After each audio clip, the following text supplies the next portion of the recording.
आप देख रहे हैं live Hindustan. Israel Iran America जंग के हवाले से ताजा अपडेट लेकर हाजिर हैं हम इस वक्त लाइव हिंदुस्तान पर। 20-21 रमजान की रात बहुत बड़ी धमकी मिली थी इजराइल की तरफ से कि कुछ बड़ा करेंगे, इतना बड़ा करेंगे कि किसी ने तसव्वुर भी नहीं किया होगा। हुआ बड़ा, लेकिन इजराइल में हुआ। जी हां, हजरत अली की शहादत के मौके पर ईरान ने इस कदर मिसाइलें मारी हैं ईरान के अंदर, इजराइल के अंदर कल रात को, जिसका तसव्वुर भी किसी ने नहीं किया था। लोग बंकरों की तरफ भागते हुए नजर आए। इजराइल में अफरा तफरी का आलम रहा।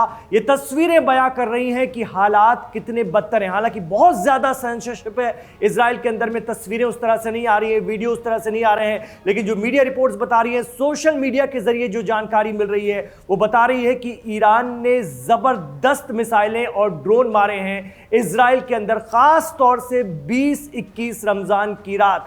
आज 21 रमजान है, हजरत अली की शहादत का दिन है, और पूरे ईरान में रात से अगर हम देखें तो आवाम सड़कों पर रही, ताबूत के जुलूस निकाले गए, लोग बड़े पैमाने पर नारेबाजी कर रहे थे। एक अलग जोश, एक अलग वलवला था। और उसके बरखिलाफ इजराइल के अंदर अगर हम देखें तो लोग बंकरों में छिपे हुए थे, अफरा तफरी का आलम था, एक खौफ तारी हो गया था।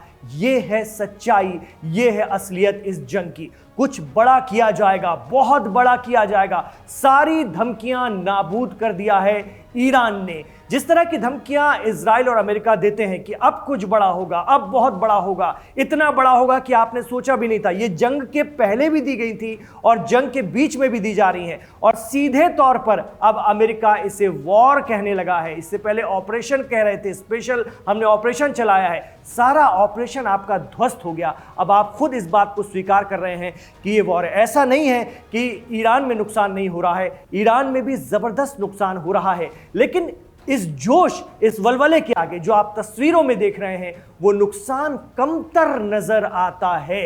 जी हां, जनता के जोश ने उस नुकसान को, जिसको कहते हैं ना जहर को पी जाना, वो इस तरह से जनता का एक तरह से एक्शन नजर आ रहा है। आपको बता दें कि 7 बार इस्राइल के अंदर में सायरन बजा है रात को, 20-21 रमजान की रात को, आपको बता दें। और बड़े पैमाने पर कई शहरों में लोगों को बंकर के अंदर में शरण लेनी पड़ी है इजराइल के अंदर में, और मिसाइल के हमले लगातार हुए हैं, और ड्रोन सबसे ज्यादा कमाल कर रहे हैं। दीन दुनिया में भी हमने चर्चा की थी, खास तौर से आराश, अबाबील, इस तरह के जो ड्रोन हैं उन्होंने पूरी तरह से धूम मचा के रखी मिडिल ईस्ट से लेकर के इजराइल तक, जिसका किसी ने सोचा भी नहीं था कि ड्रोन यूनिट इतनी कारगर साबित होगी।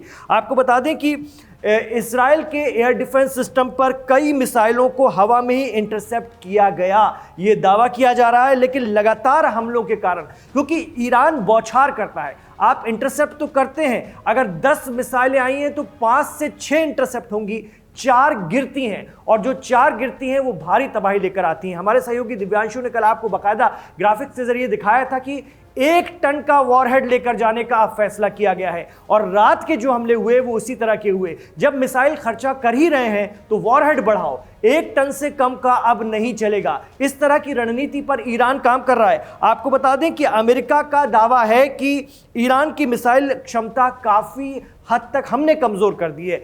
जाहिर है जंग में दोनों तरफ से दावे किए जा रहे हैं, लेकिन जमीन पर हालात जो हैं वो कुछ और ही बयां कर रहे हैं।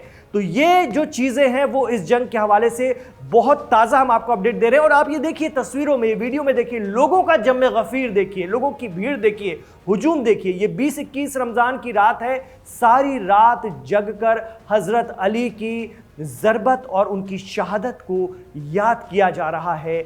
लोग बता रहे हैं कि कैसे मौला अली ने अपने कातिल को खुद उठाया था कि उठो, अब वक्त आ गया है, उठो नमाज के लिए, और फिर उसने खुद उन पर वार किया। शायद वो जानते थे कि उनकी शहादत का वक्त आ गया है। इस तरह की मिसालें दी जाती हैं, और यही बात इमाम आयतुल्लाह अली खामनेई के लिए भी कही जा रही है कि वो जानते थे कि उनकी शहादत का वक्त आ गया है और उन्हें शहादत हासिल करनी है। यही वजह है कि उन्होंने बंकरों की शरण में जाने से इनकार किया, वो अपने घर पर रहे, आखिरी दम तक रहे, क्योंकि वो जानते थे कि उनकी शहादत इस पूरे खित्ते में, खासकर ईरान के अंदर में, वो वलवला लाएगी, वो जोश लाएगी जो आगे कई सालों तक ईरान के भविष्य को तय करेगा। और बिल्कुल वैसा ही हो रहा है। आज ईरान के अंदर ना कोई खौफ है, ना हरास है, और ना ही किसी बात का डर है, ना डिप्रेशन है। लोग बस या अली, या हैदर, या हुसैन के नारे लगा रहे हैं और सड़कों पर हैं कि हम IRGC के साथ हैं, हम पासदारान इस्लाम के साथ हैं, अपनी फौज के साथ है। और दे दनादन फौज जो है अपना काम कर रही है, उसमें कोई कमी नहीं आई है। कुछ और रिपोर्ट्स भी हम साथ में लगा रहे हैं जो ईरान से हमें मिली हैं। वहां पर जो मौजूद हैं अलग अलग मीडिया चैनल्स के जो रिपोर्टर्स हैं, नुमाइंदे हैं, उनसे राब्ते में हम हैं और उनके जरिए भी जो रिपोर्ट्स आई हैं वो भी हम आपको दिखा रहे हैं। रात की तारीकी भी लोगों के जोश को कम नहीं कर पा रही है। ये है ईरान के हालात और इजराइल के हालात आप देख ही रहे हैं। मिडिल ईस्ट में अमेरिकन बेसिस का क्या हाल है वो भी आप देख रहे हैं। तो तमाम खबरों पर हमारी नजर बनी हुई है। आप रहिए लाइव हिंदुस्तान के साथ। ताजा अपडेट लेकर थोड़ी देर में हाजिर हो रहे हैं अपने सहयोगी दिव्यांशु सिंह के साथ। सलाम और आदाब अर्ज करते हैं आपके चैनल के व्यूअर्स को कुम जमकरान से कि आप देखें यहाँ पर कि कितने लोग जमा हुए हैं। नए लीडर जनाब आयतुल्लाह सैयद मुश्तबा खामनाई के साथ बैयत करने के लिए और उनके साथ हिमायत का ऐलान करने के लिए। और ये कौम ये बता रही है कि ये जो नए इमाम इंतखाब हुए हैं, नए लीडर और नए रहनुमा जो इंतखाब हुए हैं, वो वली अमर मुस्लिमीन हैं, वो हमारे सरपरस्त हैं और हमारे रहनुमा हैं और हम उनको अकेला नहीं छोड़ेंगे। और ये जो यहाँ पर आप मजमा देख रहे हैं, जो सैलाब देख रहे हैं, ये यहाँ पर अपनी खुशी का भी इजहार कर रहा है, मुबारकबाद भी पेश कर रहा है और साथ ही अपने गम और गुस्से का इजहार भी कर रहा है अमेरिका और इसराइल जैसे दुश्मनों के लिए।